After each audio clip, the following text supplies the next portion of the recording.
Bonjour à tous, nous revoilà pour une autre étude. Si tu me permets, j'aimerais débuter en te lisant un petit passage que moi j'ai lu ce matin qui m'a encouragé. Alors, pour l'instant, ne fais qu'écouter s'il te plaît, mais je lis dans le livre de Psaume, Psaume 90, tu n'as pas besoin de tourner, pour l'instant écoute, mais c'est le Psaume 90, on te dit au verset 14, « Dès le matin, rassasie-nous de ta bonté. » Comme si le psalmiste parle à Dieu et demande, « Dès le matin, nourris-nous, rassasie-nous, remplis-nous de ta bonté, afin que nous nous réjouissions et que nous soyons joyeux tout le long de nos jours. » La vie, ce n'est pas toujours facile. La vie a des épreuves et des obstacles. La vie sur la terre, il y a beaucoup de rébellions, de péchés, de complications, malheureusement. Mais la bonté de Dieu, la bonté de Dieu. Réjouis-nous au prix des jours où tu nous as affligés et des années où nous avons vu des maux, M-A-U-X, des problèmes, des difficultés, des choses douloureuses. Donc, la vie n'est pas facile, n'est pas très facile. Mais avec Dieu, on a sa bonté, sa grâce. On a raison de se réjouir en lui. Il est miséricordieux et bon pour nous. Il nous faut reconnaître cela. Amen. Alors, on va débuter l'étude. Prions. Père, merci qu'on peut regarder tes paroles. S'il te plaît, aide-nous. Aide-moi afin de bien aider les gens, les instruire, les encourager, les consoler. Aide-moi à bien donner tes paroles. Aide-moi dans les pensées, dans les paroles que je vais dire, afin que les gens puissent être nourris et aidés. Que les gens veulent te reconnaître, que les gens soient nourris par toi, que ton esprit agisse maintenant pour convaincre les cœurs et mener les gens vers Christ, et que les gens trouvent tout ce dont ils ont de besoin en Christ. Nous demandons tout ceci pour que tu sois glorifié, toi, et par le nom de Jésus-Christ. Amen. Amen. Alors, j'espère que tu as eu une bonne semaine. Alors, nous, on va regarder maintenant « Vivre par le Saint-Esprit ». Troisième leçon, et nous parlons évidemment des fruits ou du fruit de l'Esprit, les dons du Saint-Esprit. Et là, aujourd'hui, on veut parler de la réalité que toi et moi, nous voulons apprendre à servir Dieu par l'aide du Saint-Esprit, la personne de Dieu, le Saint-Esprit. Par l'aide du Saint-Esprit, donc, nous voulons apprendre à servir Dieu. Nous allons en parler à la fin, mais ce n'est pas par notre capacité, ce n'est pas par notre force. Oui, nous devons vouloir servir Dieu.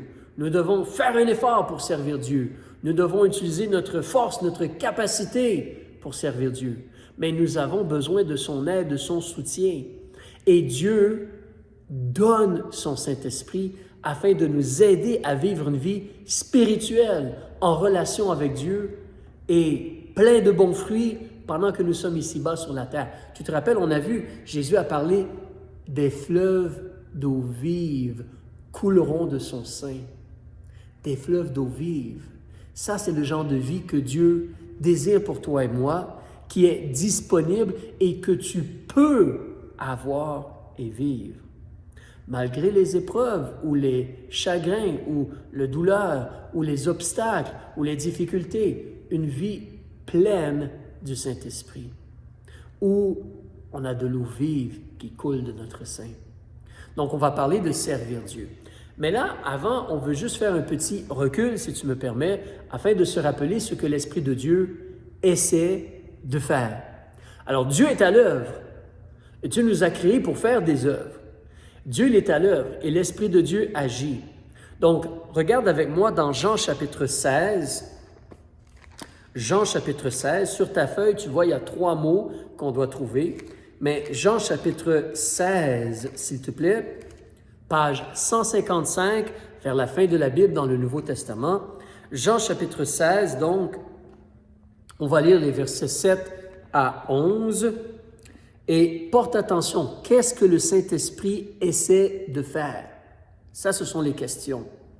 Donc, au verset 7, « Toutefois », ici c'est Jésus qui parle, « Toutefois, je vous dis la vérité, il vous est avantageux que je m'en aille, car si je ne m'en vais, le Consolateur ne viendra point à vous. Et si je m'en vais, je vous l'enverrai. Et quand il sera venu, il convaincra le monde de péché, de justice et de jugement. De péché, parce qu'il ne croit point en moi. De justice, parce que je m'en vais à mon Père et que vous ne me verrez plus. De jugement, parce que le prince de ce monde est déjà jugé. » Alors, regardons cela ensemble, un peu plus en détail. Le Saint-Esprit va venir, il est venu. Le Saint-Esprit est aussi appelé le Consolateur. On va parler de cela dans quelques instants. Mais le Saint-Esprit, le Consolateur, va venir. Le Père, le Fils a envoyé le Saint-Esprit. Et le Saint-Esprit, donc, qu'est-ce qu'il cherche à faire? Alors, concernant les êtres humains en général, tout être humain qui habite, qui vit sur la terre, qui a déjà vécu ou qui va vivre là, tout être humain, qu'est-ce que le Saint-Esprit fait? Il veut convaincre. Il veut convaincre les gens. Il essaie de les convaincre. N'oublie pas, on sait dès le début, le diable a essayé de tromper, de séduire Ève. L'Esprit de Dieu essaie de nous convaincre d'espérer en Dieu et de faire confiance à Dieu et de vivre pour Dieu. Mais le Saint-Esprit aussi, au tout début, donc, il veut convaincre tout être humain de trois choses. Premièrement, verset 8, et dans tes notes, c'est le point 1, ça commence par la lettre P, et tu peux voir cela au verset 8. Alors, il va convaincre le monde de péché. Tu peux écrire le mot péché sur ta feuille. Alors, le péché, la réalité, c'est que nous brisons les lois de Dieu. Nous vivons contraire à ce que Dieu demande ou comment Dieu demande de vivre. Nous brisons les lois de Dieu. Des fois, il y a des lois qu'on connaît très bien, comme ne pas tuer, ne pas mentir, mais il y a beaucoup d'autres vérités de Dieu ou lois de Dieu. Et en réalité, on désobéit aux lois de Dieu. Nous sommes coupables devant Dieu. Alors, le Saint-Esprit veut nous convaincre de la réalité que nous avons désobéi à Dieu. Ce n'est pas tu as désobéi, tu as mal agi envers ton prochain ou envers tes parents, c'est tu as brisé la loi de Dieu, celui qui t'a donné la vie. Tu es coupable devant le Dieu 3 fois saint. C'est cela surtout, premièrement. Donc, il convainc de péché, verset 9, de péché parce qu'il ne croit point en moi. Si tu n'as pas Jésus, lorsque Dieu te regarde, il voit tes péchés, il voit ta désobéissance et tu es coupable devant lui et il devrait te punir. Donc l'Esprit veut te convaincre que tu as désobéi, que tu es coupable. Et la deuxième chose, si tu regardes justement au verset 10, où c'est mentionné au verset 8 aussi, on peut le lire là pour débuter. Alors, le Saint-Esprit au verset 8 va convaincre le monde de péché, virgule. Ensuite, il va convaincre de quoi? Regarde le verset 8, il va convaincre le monde de péché, virgule. L'autre mot commence par un J, et sur ta feuille, c'est la deuxième question. Un mot par la lettre J. Tu as peut-être deviné, justice. Le Saint-Esprit va nous convaincre de justice. Tu vois, si nous avons brisé les lois de Dieu, en réalité, nous sommes injustes.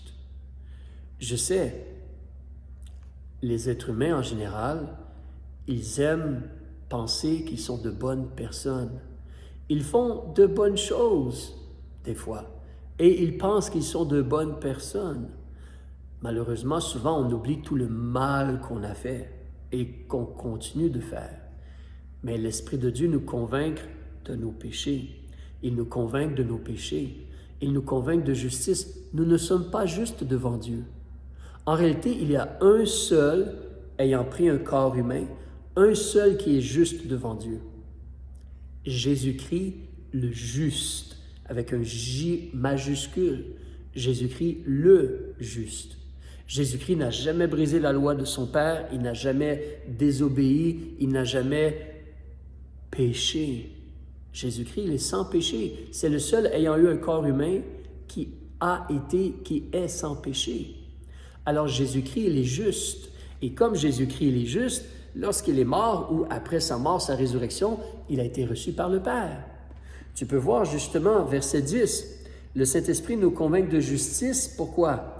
Parce que Jésus-Christ, je m'en vais à mon Père et que vous ne me verrez plus. Jésus-Christ est le seul juste qui peut être reçu par le Père. Jésus-Christ est le seul sans péché qui peut être en relation avec le Père. L'Esprit aussi. Mais Jésus-Christ, ayant pris un corps humain, est le seul sans péché qui peut être en relation avec le Père. Alors l'Esprit essaie de nous convaincre, de nous faire réaliser que nous sommes injustes. Nous ne pouvons pas nous approcher de Dieu avec nos bonnes œuvres, avec notre propre mérite. Nous sommes injustes devant Dieu et nous ne pouvons pas nous approcher de Dieu ou être reçus par un Dieu 3 fois saint. C'est impossible. Dieu est lumière et sans péché. Donc l'Esprit nous convainc de nos péchés, il nous convainc de justice, et l'Esprit nous convainc une troisième chose, sans aller trop rapidement. Si tu regardes avec moi au verset 8, si on revient en haut, un autre mot qui commence par la lettre J. Si tu regardes le verset, le dernier mot du verset, c'est la troisième question sur la feuille, c'est le mot jugement. Le Saint-Esprit veut nous convaincre de jugement. Parce que vois-tu, le diable, lui, il a péché. Et le diable, il est jugé. Verset 11, de jugement, parce que le prince de ce monde est déjà jugé. Alors certainement, avant les êtres humains, le diable a péché. Avant que Adam ou Ève pêchent, le diable a péché. Et comme le diable a péché, il est jugé. Et en réalité, donc, toute personne, tout être humain qui suit le diable dans sa rébellion va être jugé aussi. Et les Écritures nous disent dans l'Évangile de Matthieu que le feu éternel a été préparé au diable et à ses anges. En Matthieu chapitre 25. C'est un long chapitre, mais si tu veux le lire plus tard, tu vas voir que Jésus nous parle de cela. Le feu éternel préparé au diable et à ses anges. Mais si nous demeurons dans la rébellion et nous continuons dans le même chemin que le diable, le péché, la rébellion, la désobéissance, même si on fait un peu de bien, nous allons être jugés. Alors, en réalité, le Saint-Esprit essaie de convaincre tous les êtres humains. C'est pour ça que le message de l'Évangile est prêché. Christ est mort pour nos péchés. L'Esprit essaie de nous convaincre. L'Esprit a essayé ou essaie de te convaincre que tu es coupable devant Dieu. Tu es injuste devant Dieu. Tu n'as pas de justice. Mais Jésus, il est ressuscité. Et il a été reçu par le Père pour te délivrer du jugement. L'Esprit essaie de te convaincre que tu es un pécheur qui est injuste et qui mérite le jugement. Et ce qui se produit, c'est que tu as deux options. Soit tu décides de ne pas écouter, de ne pas accepter, de rejeter et de continuer sur ton chemin, ou tu es interpellé, tu réalises ta condition et tu choisis de te repentir et te tourner vers Jésus pour lui demander d'être ton sauveur, pour le recevoir comme ton sauveur personnel. Alors, c'est pour ça que j'écris sur la feuille, tu fais le choix à la place de te repentir et de recevoir Jésus pour le sauveur qu'il est, pour ce qu'il est vraiment, le sauveur du monde. Alors, tu peux aller lire Jean 1, versets 12 et 13, ou chapitre 3, versets 3 à 6. L'Esprit nous ramène à la vie, comme on a parlé ensemble. Alors, tu es dans l'Évangile de Jean, recule avec moi au chapitre 3. Ensuite, on va parler d'autre chose, mais Jean chapitre 3, si tu recules avec moi, on peut voir donc la réalité que au chapitre 3, page 130, si tu regardes au verset 3, quand Jésus parlait avec un homme religieux, Jésus lui a dit, « En vérité, je te dis que si un homme ne naît de nouveau, il ne peut voir le royaume de Dieu. » Ce monsieur-là, Nicodème, a dit, « Comment un homme peut-il naître quand il est vieux?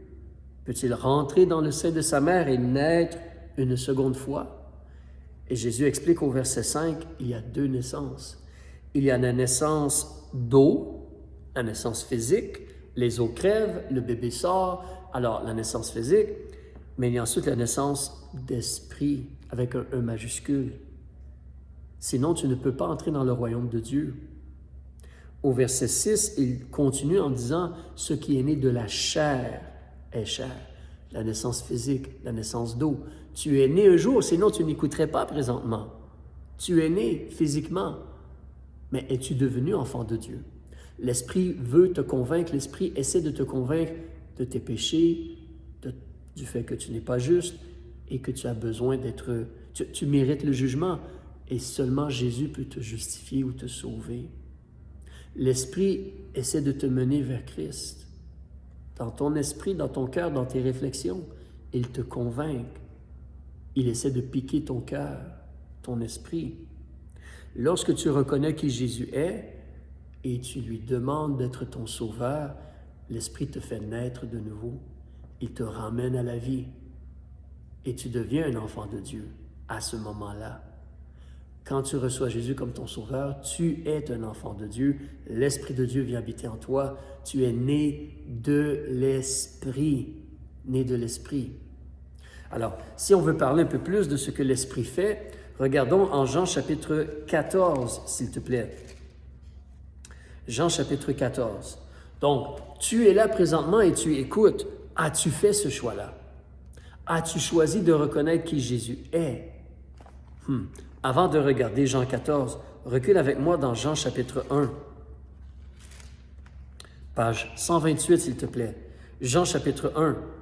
Et regarde avec moi au verset 11, vers le haut de la page 128, s'il te plaît. Verset 11. On te parle de Jésus. On te dit que Jésus, il est venu chez les siens, comme Israël, la nation d'Israël, et les siens ne l'ont point reçu pour qui il est vraiment.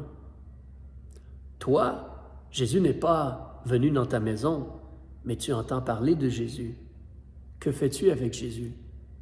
Ah, c'est un bon homme. Ah oui, il est Dieu, il est le Fils. Non. Que fais-tu avec Jésus?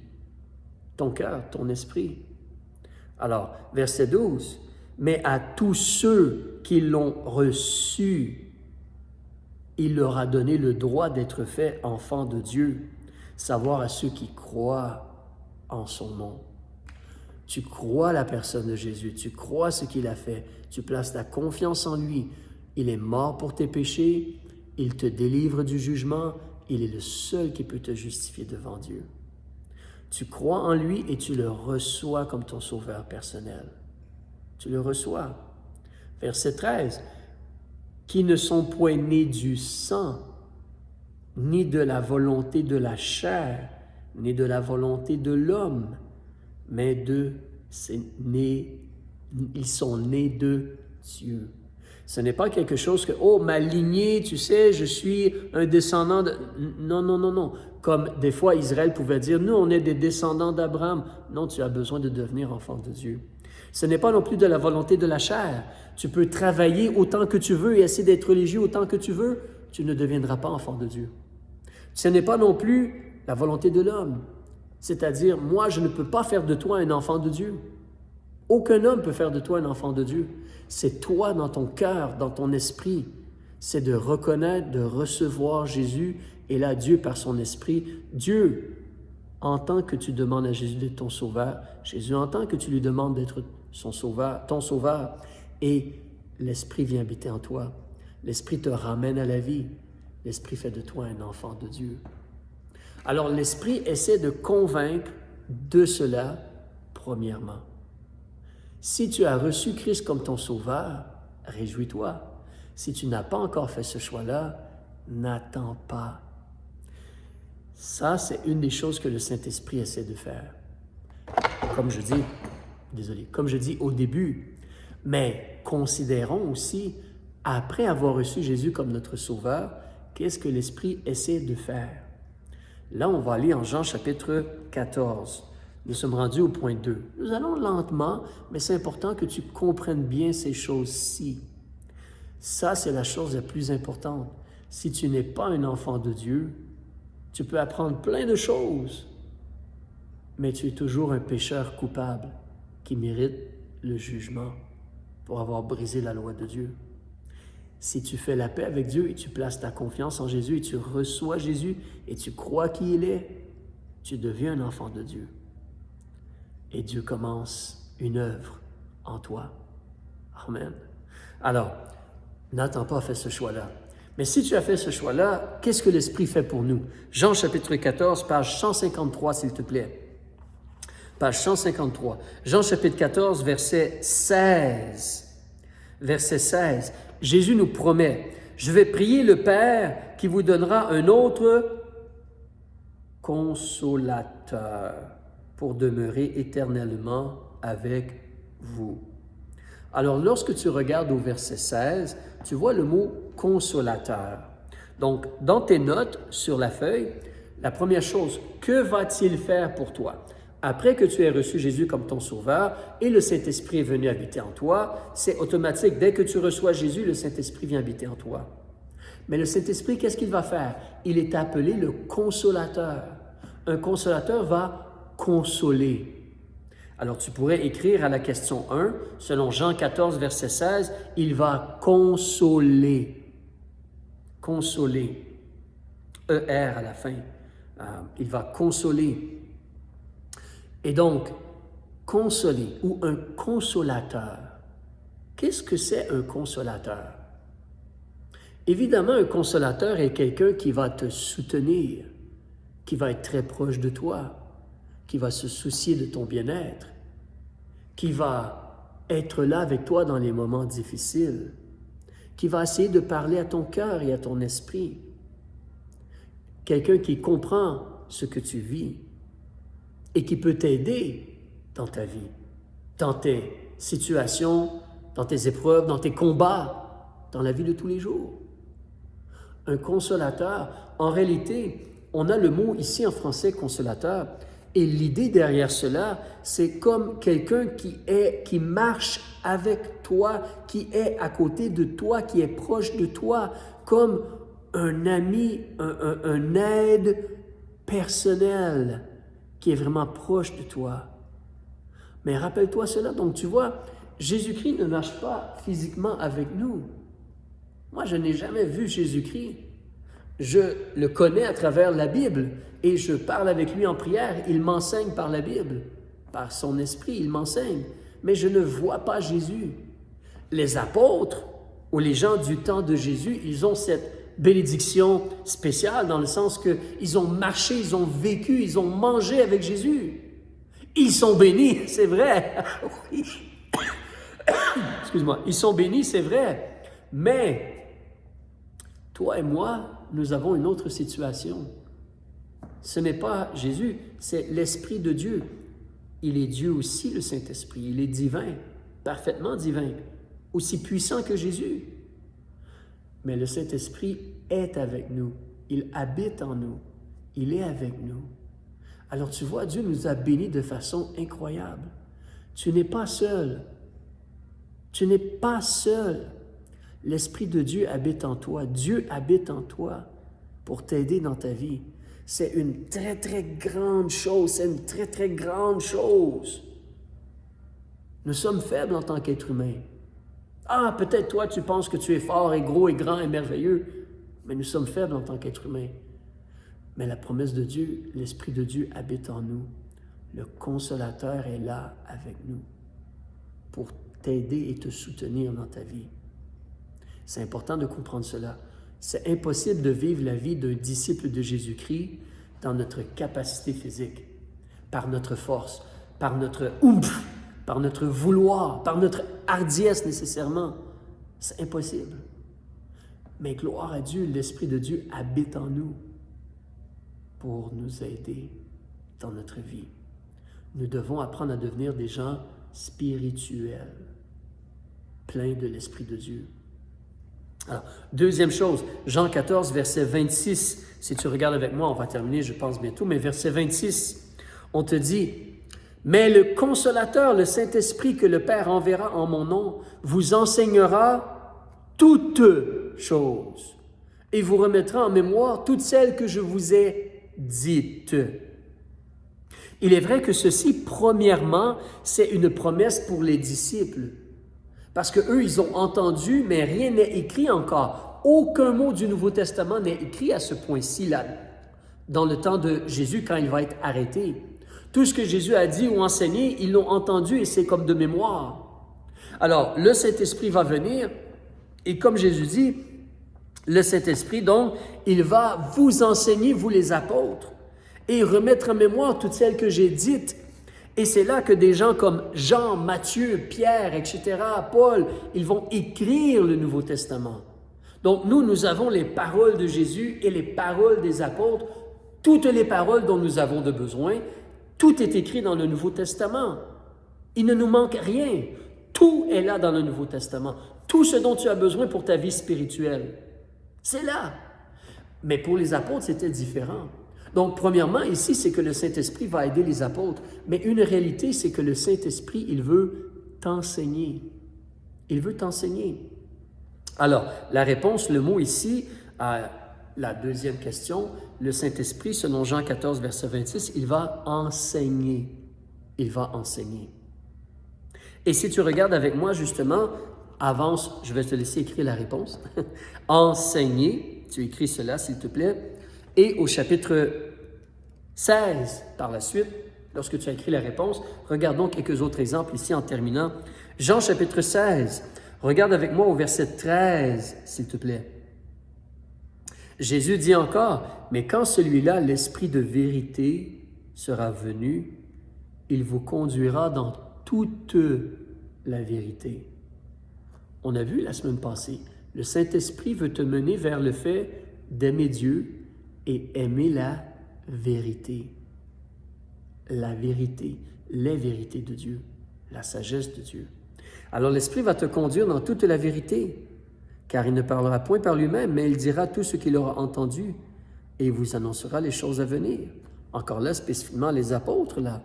Mais nous aussi, le Saint-Esprit veut nous conduire dans la vérité. Regardons un autre exemple, 1 Corinthiens. Alors, avance quelque peu avec moi, puis on termine bientôt. La première épître de Paul aux Corinthiens, chapitre 2.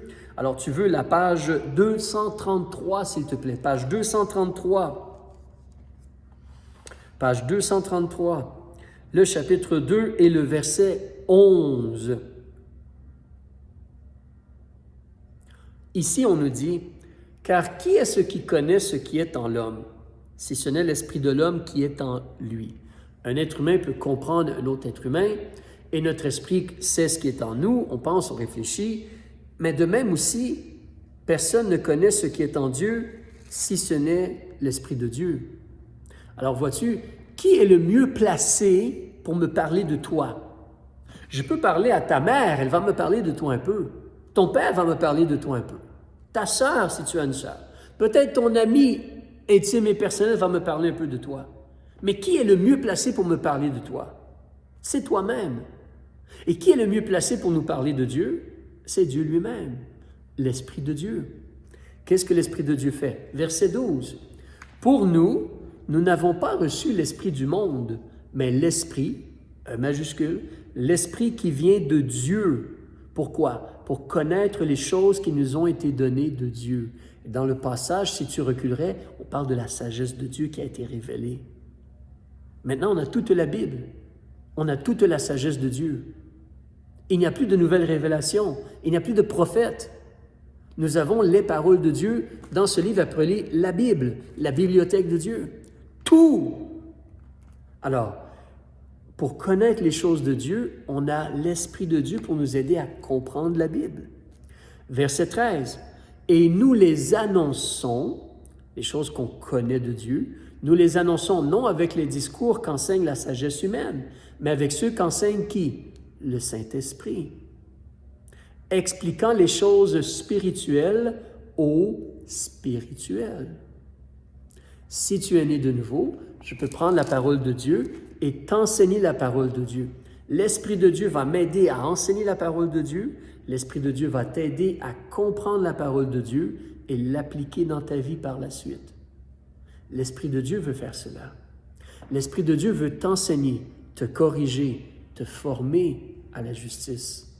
La réalité, c'est que tu as entendu beaucoup d'autres choses, tu as vu beaucoup d'autres choses dans ta vie qui ne sont pas selon les vérités de Dieu.